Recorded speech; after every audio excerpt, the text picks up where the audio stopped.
Novator Amador Lissos, commandant de la Navis Nobilité. Ceci est un appel de détresse à l'Astronomicam. Je répète. Novator Amador Lissos, commandant T. Ceci est un appel de détresse astronomicam. Détresse à l'Astronomicam. Journal de bord du Marie Céleste 1872. Vaisseau de fret de la flotte impériale. Identification de mission Ishabar Kadia F68 75 V9 451. Notre vaisseau a été pris dans une tempête empyranéenne. Nous avons fait naufrage sur un monde primitif, appelé Sisk par ses habitants. Je n'ai aucune idée du secteur où nous nous trouvons. Impossible de trouver cette planète sur mes cartes. Les systèmes de navigation sont hors service. Le système de communication fonctionne encore, mais la tempête m'empêche de vous joindre. La majorité de l'équipage est mort lors du crash. Aelius Briggs, Zetina,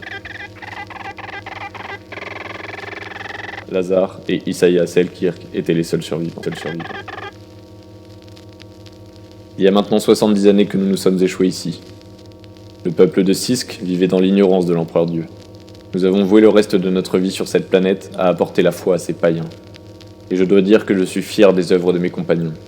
Ensemble, nous avons pu perpétrer la maison Lissos, qui est aujourd'hui le royaume le plus puissant ici-bas. Maison Lissos, le royaume le plus puissant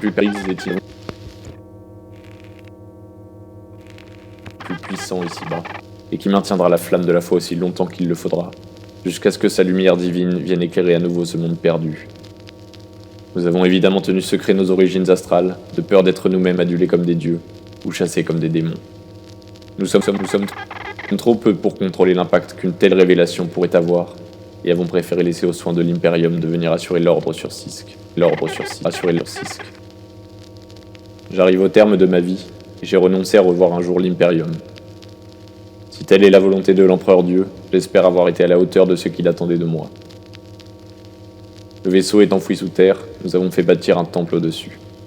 Magdela Briggs, la fille d'Aelius, s'est portée volontaire pour la lourde mission de diriger les gardiens. Avec une trentaine de sujets de confiance, elle a choisi de se consigner dans le vaisseau. Les installations devraient leur permettre de vivre en autonomie complète, en autarcie du reste du monde, pour les prochaines générations. Les gardiens défendront le vaisseau si les primitifs venaient à le découvrir, jusqu'à ce que l'Imperium puisse venir instaurer son autorité. Après ma mort, j'ai laissé des consignes précises. Maximilian Lazare, le fils de Zetina, conservera mon troisième œil et devra le protéger, et le transmettre à ses descendants pour poursuivre notre mission. Nous nous sommes mis d'accord sur une rencontre rituelle chaque centenaire.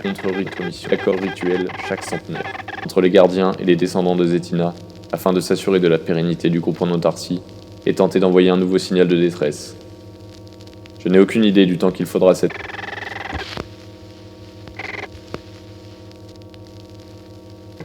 tempête du Warp pour se calmer.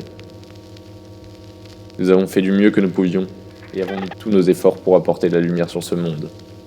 Le destin de Sisk ne sera bientôt plus entre mes mains, mais j'ai une confiance aveugle en les desseins de l'Empereur Dieu. Vous qui recevez ce message, veuillez honorer la mémoire des naufragés du Marie Céleste et recevez ce monde dans sa sainte lumière.